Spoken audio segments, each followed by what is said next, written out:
Hello and welcome back to Simple Money Podcast, Canada's own personal finance podcast, presented in short and informative episodes. I'm your host, Matthew Seawick, also known as the Friendly Financial Coach. And today we have a really short episode for you. We're going to explore a simple budgeting opportunity that is now available to Canadians. But before we jump into that, I just wanted to share some really exciting news with everyone. We have now almost hit 250,000 podcast downloads.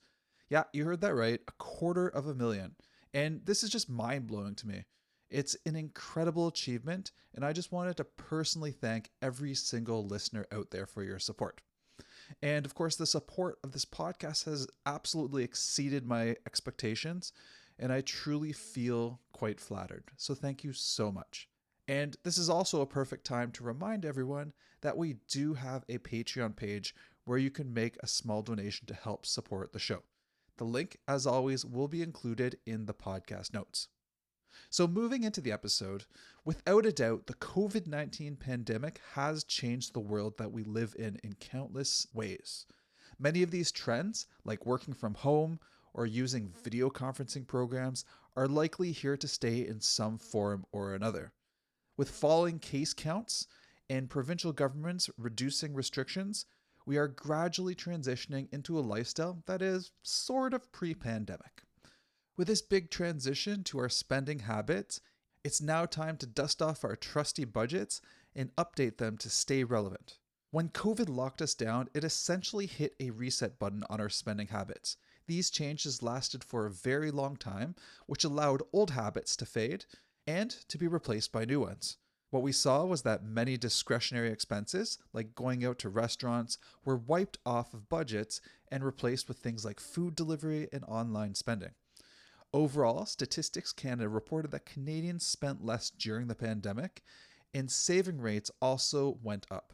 Interestingly, Equifax also reported that credit card balances have fallen by nearly 10% over the past year. Apparently, this is the lowest that they've been in the last 6 years.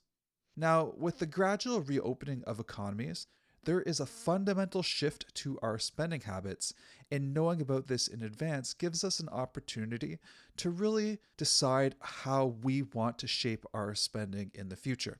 Instead of passively being driven by our future spending habits, we can shape how we want to spend in the future. Since we are beginning new habits, these new spending trajectories will shape our future cash flow, and managing it now will be a lot easier than trying to change things afterwards. So what kind of discretionary expenses are we talking about here? Big ones will be things like restaurants, bars, and various types of entertainment. Basically all that fun stuff that was dropped due to COVID.